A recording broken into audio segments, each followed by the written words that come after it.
नमस्कार, मी शुभम आपल्या सर्वांचं माझ्या यूट्यूब चॅनलवरती स्वागत करत आहे.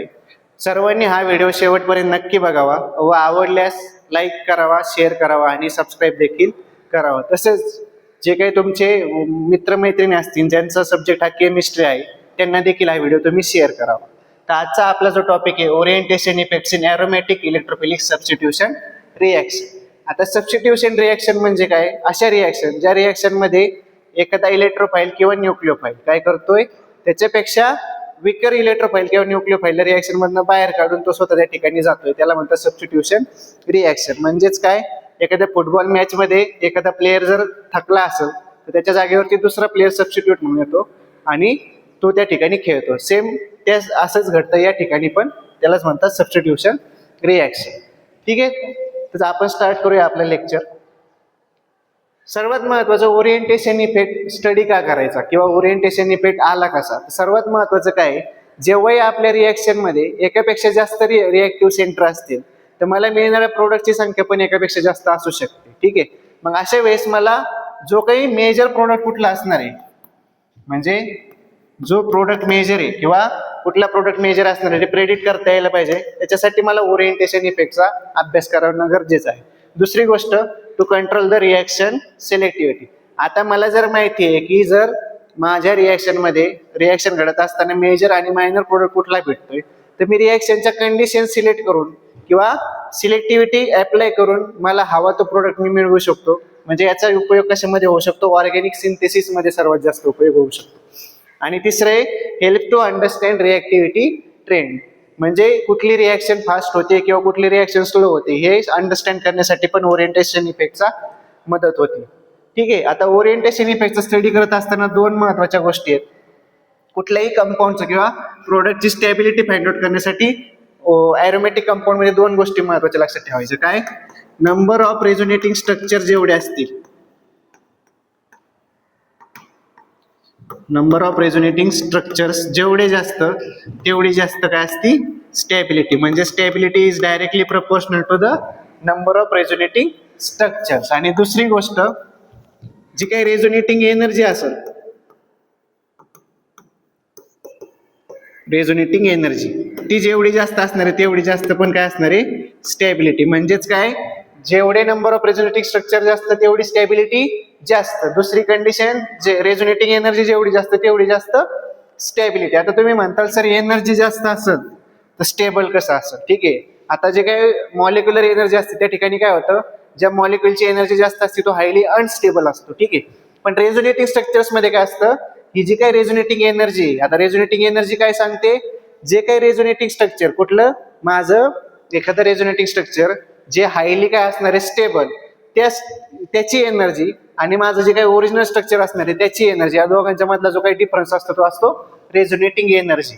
आणि जर जास्त डिफरन्स असेल तर रेझोनेटिंग एनर्जी जास्त आणि स्टॅबिलिटी जास्त. म्हणजेच बेन्झिनच्या रिंग, जी बेन्झिन रिंग आपण काढतो ती बेन्झिन रिंग आपलं काय, आपण त्याला म्हणतो की ओरिजिनल स्ट्रक्चर, आणि त्याचे काही रेझोनेटिंग स्ट्रक्चर असतील त्या ओरिजिनल स्ट्रक्चरची एनर्जी आणि त्या रेझोनेटिंग स्ट्रक्चर्स मधलं हायली स्टेबल जे रेझोनेटिंग स्ट्रक्चर असेल त्याची एनर्जी, या दोघांचा डिफरन्स केल्यानंतर मिळणारी एनर्जी म्हणजेच काय असते? माझी रेझोनेटिंग एनर्जी. ती तेवढी जेवढी जास्त असेल तेवढी जास्त माझी स्टेबिलिटी पण असणार आहे. ठीक आहे, आता रेझोनेटिंग स्ट्रक्चर्स मध्ये सर्वात ओरिएंटेशन इफेक्ट कुठं पाहायला भेटतो आपल्याला? बेन्झिन मध्ये. ठीक आहे, बेन्झिन मध्ये इलेक्ट्रॉन डोनेटिंग ग्रुप आणि इलेक्ट्रॉन विड्रॉइंग ग्रुप जर सबस्टिट्यूएंट म्हणून असतील,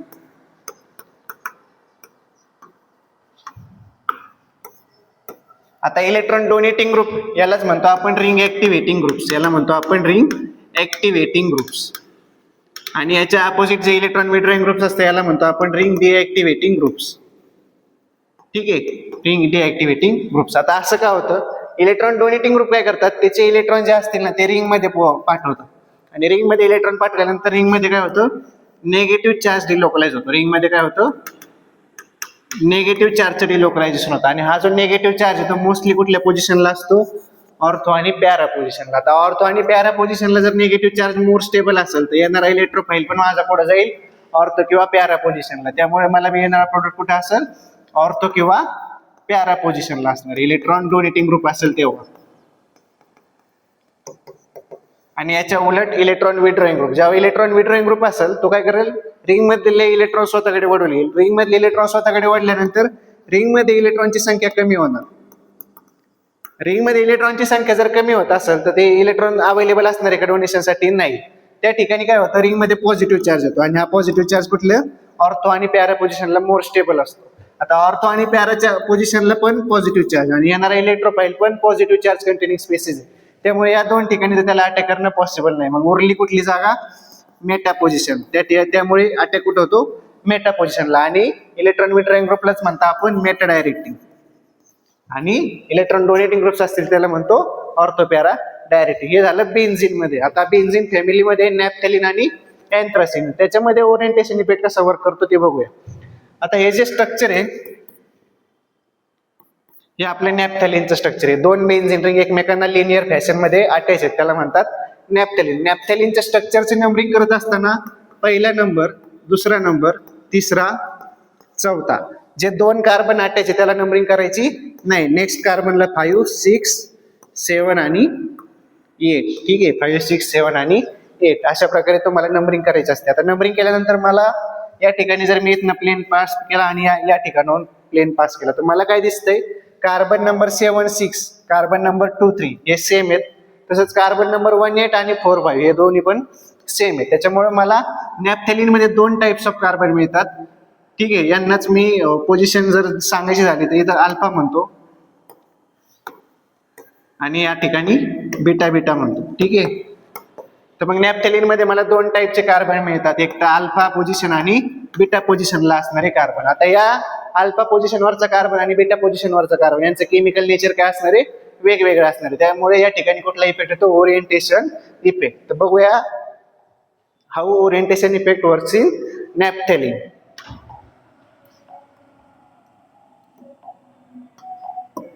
त्या ठिकाणी बघू शकता तुम्ही, ही अल्फा पोझिशन आहे, ही बीटा पोझिशन. हा इनकमिंग इलेक्ट्रोफाईल. आता अल्फा अटॅक म्हणजेच काय?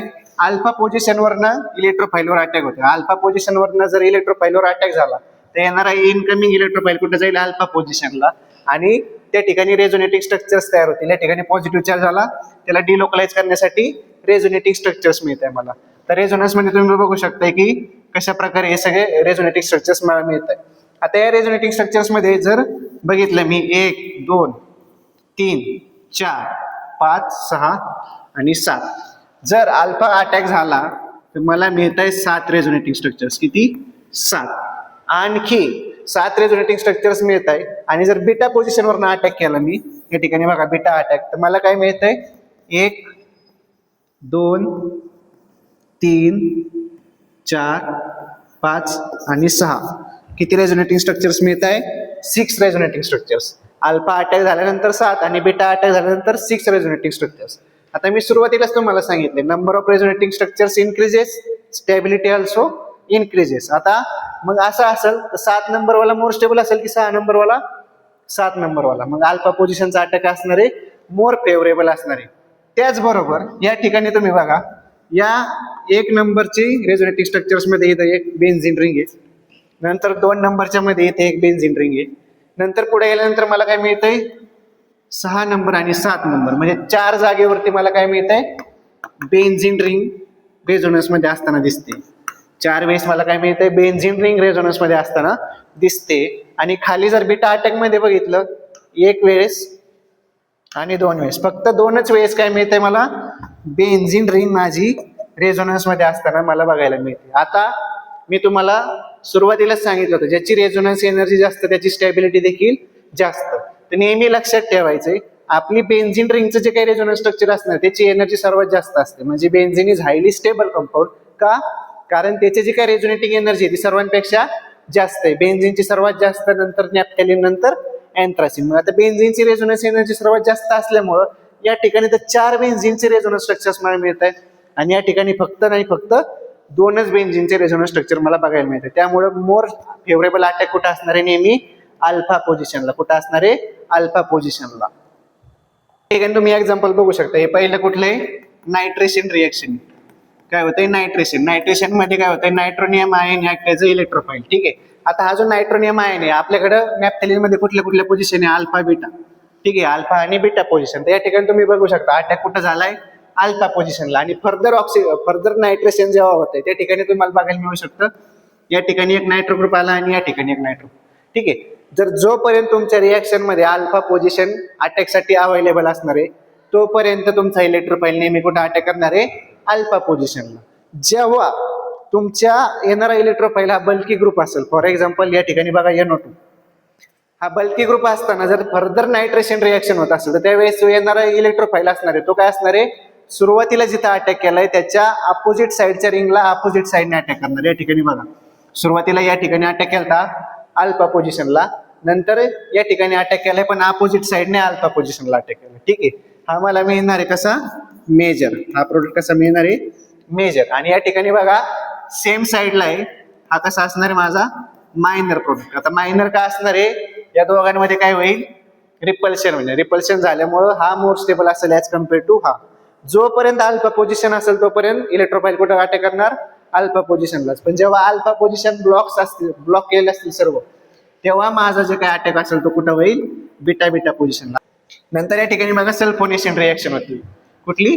सल्फोनेशन. आता या ठिकाणी बघा हा नॅप्थेलिन आहे, या अल्फा पोझिशन ही बीटा पोझिशन. आता मी रिएक्शनची कंडिशन जर चेंज केली, काय केलं? लो टेम्परेचरला मला कुठला प्रोडक्ट मिळतोय? अल्फावाला. आणि जर मी टेम्परेचर वाढवलं तर मला कुठला प्रोडक्ट मिळतोय? बीटावाला. मग ठीक आहे, टेम्परेचरने मी काय केलं? रिएक्शनचा प्रोडक्ट चेंज केला. यालाच म्हणतात to control the selectivity of the reaction. याला काय म्हणतात? To control the selectivity of the reaction. म्हणजेच मी रिएक्शनच्या कंडिशन जर चेंज केल्या तर मला मिळणारा प्रोडक्ट पण मी काय करू शकतो? चेंज करू शकतो. आता हे बघा तुम्ही अँथ्रासिन बघू शकता. अँथ्रासिन मध्ये काय झालं? 3 बेन्झीन रिंग लिनियरली एकमेकांना अटॅच आहे. मग आता 3 बेन्झीन रिंग एकमेकांना अटॅक असताना याचं नंबरिंग करताना पहिला नंबर, दुसरा नंबर, तिसरा, चौथा, ज्या दोन बेन्झीन रिंगच्या मधली जी बेन्झीन रिंग आहे तिथे नंबरिंग सर्वात शेवटी करायचं. मग 5वा, 6वा, 7वा, 8वा, 9वा आणि 10वा. आणि हे जे दोन रिंगला जे जॉईन करतात त्यांना नंबरिंग करायचं नाही. आता या ठिकाणी जर काही इलेक्ट्रोफाईलचा अटॅक होईल तो कसा होणार आहे? 9 आणि 10 पोझिशनला मोर फेवर असणार. कुठल्या? 9 आणि 10 पोझिशनला. असं का होऊ शकतं? हे तुमच्याकडे काय आहे? अँथ्रासिनची रिंग आहे. याला मी काय केलं? नंबरिंग केली 1 2 3 4 5 6 7 8 9 आणि 10. आता जेव्हा इलेक्ट्रोफाईल 9 किंवा 10 पोझिशनवरती अटॅक करतो, या ठिकाणी तुम्ही बघू शकता 9 किंवा 10 पोझिशनवरती. आता हे जे स्ट्रक्चर झालंय हे रेझोनेटिंग आहे कणासोबत. इकडे एक बेन्झीन रिंग आहे आणि या साईडला एक बेन्झीन रिंग आहे. म्हणजे याच्यासोबत 2 बेन्झीन रिंग काय करतायत? रेझोनेट करतायत. 2 बेन्झीन रिंग काय करताय? रेझोनेट करताय. सुरुवातीलाच सांगितलं तुम्हाला की बेन्झीन रेझोनेटिंग स्ट्रक्चरची एनर्जी सर्वात जास्त असते. आता 2ची मिळून तर आणखीन जास्त होईल. आणखीन जास्त झाल्यामुळे स्टेबल कोण असणार? हा कंपाऊंड. म्हणजे 9 किंवा 10 पोझिशनचं रेझोनेटिंग स्ट्रक्चर. त्याच्यामुळे मिळणारा प्रोडक्ट मला कुठला असणार आहे? 9 किंवा 10 पोझिशनवाला मेजर. त्याच कम्पेअर टू फर्स्ट किंवा सेकंड पोझिशन आपण हे केली. आता या ठिकाणी बघा रेझोनेटिंग मध्ये कोण आहे? नॅप्थेलिन आहे. आणि या ठिकाणी पण कोण आहे? नॅप्थेलिन आहे. आता नॅप्थेलिनची रेझोनेटिंग एनर्जी बेन्झीन पेक्षा कमी आहे. त्याच्यामुळे स्टॅबिलिटी पण नॅप्थेलिनची बेन्झीन पेक्षा कशी असणार? कमी असणार. त्यामुळे हे जे काही मिळते ते मला कसं असणार? मायनर प्रोडक्ट म्हणून मिळतील. कसे तुम्ही बघू शकता एक्झाम्पल, अँथ्रासिन आहे आणि नायट्रोसिन रिएक्शन होते. जो मिळणारा प्रोडक्ट आहे तो कुठे मिळतोय मला? 9 पोझिशनला. या ठिकाणी बघा 9 आणि 10 पोझिशनला. हे मेजर प्रोडक्ट आहे. या ठिकाणी फॉर्मायलेशन रिएक्शन मिळणारा प्रोडक्ट कुठे मिळतोय? 9 पोझिशनला. Next is 5 membered heterocyclic compounds and aromatic substitution orientation. आता एरोमॅटिक हेट्रोसायक्लिक कंपाऊंड मध्ये 2 टाईप आहे, 5 मेंबर्ड रिंग आणि 6 मेंबर्ड रिंग. आणखीन पण असू शकतात. तर आपण 5 मेंबर्ड मध्ये बघतोय. आता या वाय जो घेतला, या वायच्या ऐवजी जर मी ऑक्सिजन इन्सर्ट केला त्याला मी फ्युरॅन म्हणतो. जर त्याच्या ऐवजी NH रिप्लेस केला तर मी त्याला पायरोल म्हणतो. आणि सल्फरने जर त्याला रिप्लेस केलं तर मी त्याला थायोफेन म्हणतो. ठीक आहे. आता या सर्वांवरती काय लोन पेअर आहे आणि ही जी लोन पेअर आहे ती काय करते? पार्टिसिपेट इन द रेझोनन्स किंवा डिलोकलायझेशन. म्हणजे ही रिंग मध्येच डिलोकलाइज करते. त्याच्यामुळे ती काय असती? डोनेशन साठी अवेलेबल नाहीये. ठीक आहे, डोनेशन साठी अवेलेबल नसणार आहे. हे झाले याचं प्रॉपर्टी. सर्वात महत्वाचं याची नंबरिंग करत असताना पहिला नंबर त्याच्या ऍडजस्टंट कार्बनला सेकंड नंबर आणि त्याच्यानंतर थर्ड, फोर्थ आणि 5th नंबर. आता या ठिकाणी जर काही इलेक्ट्रोफाईल येणार आहे त्याला एवढ्या सर्व पोझिशन्स अटॅक करण्यासाठी. मग मेजर प्रोडक्ट कुठला आणि मायनर प्रोडक्ट कुठला हे शोधण्यासाठी मला काय करावं लागेल? ओरिएंटेशन इफेक्टचा स्टडी करावा लागेल. आता ओरिएंटेशन इफेक्टचा स्टडी करत असताना या ठिकाणी मी जर नंबरिंग केलं 1 2 3, आता माझ्याकडे अटॅक करण्यासाठी दोन पोझिशन आहे, एक तर थर्ड पोझिशन आणि सेकंड पोझिशन. थर्ड पोझिशनला जर इलेक्ट्रोफाईलने अटॅक केला तर काय होईल, हा इलेक्ट्रोफाईल इथं अटॅक करेल. इलेक्ट्रोफाईलने अटॅक केल्यानंतर काय होईल, जो काही इलेक्ट्रोफाईल आहे तो इथं येऊन बसेल, इथं पॉझिटिव्ह चार्ज, इथे लोन पेअर. बरोबर. आता हा जो लोन पेअर आहे ते काय करेल, त्याचे इलेक्ट्रॉन या ठिकाणी शिफ्ट करेल, तर डबल बॉन्ड याच्यावरती आला पॉझिटिव्ह चार्ज. आता हा पॉझिटिव्ह चार्ज डिलोकलाइज करण्यासाठी हा डबल बॉन्ड इकडे शिफ्ट होईल. तो डबल बॉन्ड त्या ठिकाणी शिफ्ट झाल्यानंतर इथं पॉझिटिव्ह चार्ज आला, इथं इलेक्ट्रोफाईल, इथं हायड्रोजन, डबल बॉन्ड. हा हायड्रोजन त्याचे इलेक्ट्रॉन या ठिकाणी शिफ्ट करून टाकतो. म्हणजेच काय होतं, या ठिकाणाहून हायड्रोजन निघून जातो. मग या ठिकाणी मला काय मिळतात, दोन रेझोनेटिंग स्ट्रक्चर्स मिळतात. किती, दोन. आणि प्रोडक्ट. तसंच सेकंड नंबरला जर अटॅक केला इथं इलेक्ट्रोफाईलने सेकंड नंबरच्या पोझिशनला अटॅक केल्यानंतर काय होईल, इलेक्ट्रोफाईल हायड्रोजन. ठीक आहे, या ठिकाणी पॉझिटिव्ह चार्ज आला. आता काय होणार, रेझोनन्स मध्ये जाणार, ह्या डबल बॉन्ड इकडे शिफ्ट होईल, ते तिकडे गेल्यानंतर इथं आला पॉझिटिव्ह चार्ज, इथं आली लोन पेअर, डबल बॉन्ड, इलेक्ट्रोफाईल आणि हायड्रोजन. आता लोन पेअर काय करेल, त्याचे इलेक्ट्रॉन या ठिकाणी शिफ्ट करेल, ते शिफ्ट केल्यानंतर पॉझिटिव्ह चार्ज, हायड्रोजन. आता इथनं काय होईल, हायड्रोजन निघून जाईल. हायड्रोजन निघून गेल्यानंतर मला काय मिळतंय, इलेक्ट्रोफाईल. हा प्रोडक्ट मिळतोय ॲज अ मेजर प्रोडक्ट. आता सेकंड नंबर कडनं मी जर अटॅक केल्यानंतर मला 1, 2 आणि 3 रेझोनेटिंग स्ट्रक्चर्स मिळतात. किती, 3 रेझोनेटिंग स्ट्रक्चर. आणि थर्ड नंबर कडनं अटॅक केल्यानंतर मला फक्त 2च रेझोनेटिंग स्ट्रक्चर्स मिळत आहे. मग जर 3 मिळत आहे आणि 2 मिळत आहे तर जास्त कुठनं मिळत आहे, सेकंड नंबरवरनं. त्याच्यामुळे मोर अटॅक फेवरेबल कुठं असणार आहे, second position as compare to the third position. नंतर आहे पिरिडीन इज अ, हा पिरिडीन कसा आहे, ॲरोमॅटिक तर आहे पण कसं आहे, लेस ॲरोमॅटिक आहे. कुणापेक्षा, बेन्झिन आणि पायरॉल पेक्षा लेस. आणि या ठिकाणी जो नायट्रोजन आहे याच्यावरची लोन पेअर ही डिलोकलायझेशन मध्ये पार्टिसिपेट करत नाही. डिलोकलायझेशन मध्ये पार्टिसिपेट करत नसल्यामुळे काय झालं, हा इझिली अवेलेबल आहे फॉर डोनेशन. आता डोनेशनसाठी इझिली अवेलेबल असल्यामुळं जर ऍसिडच्या कॉन्टॅक्ट मध्ये आला तर इझिली काय तयार करतो, पिरिडिनियम आयन. म्हणजे या ठिकाणी इलेक्ट्रोफिलिक रिएक्शन होणार आहे का, नाही. त्याच्यामुळे त्याला काय म्हणतात, रिंग डिऍक्टिव्हेटिंग. काय म्हणतात त्याला, रिंग डिऍक्टिव्हेटिंग किंवा डिऍक्टिव्हेटिंग रिंग म्हणता याला.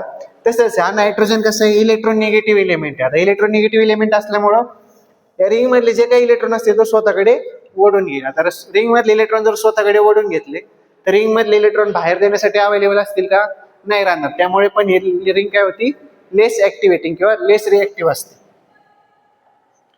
या ठिकाणी तुम्ही बघू शकता electrophilic attack at position number 3 आणि पोझिशन नंबर 2. सगळीकडनं अटॅक केल्यानंतर मला मिळणारे स्ट्रक्चर्स 3च आहेत, 1, 2, 3. 1, 2, 3. म्हणजे दोन्हीकडे पण मला रेझोनेटिंग स्ट्रक्चर्स किती मिळत आहे, 3. पण मी तुम्हाला सुरुवातीला सांगितलं काय, ज्याचे रेझोनेटिंग स्ट्रक्चर जास्त असतील तो मोर स्टेबल. मग या ठिकाणी तर सेमच मिळत आहे. मग आता मोर फेवरेबल अटॅक कुठं होईल, तुम्हाला मगाशी मी सांगितलं, हा नायट्रोजन इलेक्ट्रॉन निगेटिव्ह असल्यामुळे तो रिंग मधले इलेक्ट्रॉन स्वतःकडे ओढून घेईल. म्हणजे काही इलेक्ट्रॉनचा pull as compare to the third position. ही पोझिशन नायट्रोजन पेक्षा थोडी लांब आहे ना, जो जवळचा असेल त्याच्याकडनं जास्त इलेक्ट्रॉन ओढले जातील, जो लांब असेल त्याच्यापेक्षा कमी. त्यामुळे मोर फेवरेबल अटॅक कुठं असणार आहे, नेहमी थर्ड पोझिशन. आणि मी येणारा प्रोडक्ट माझा मेजर कुठला असणार आहे, थर्ड नंबरचा as compare to second number. ठीक आहे. मग हे सगळं इलेक्ट्रोफिलिक सबस्टिट्यूशन रिएक्शन होत असणारा तयार होणारे orientation effect in aromatic compounds.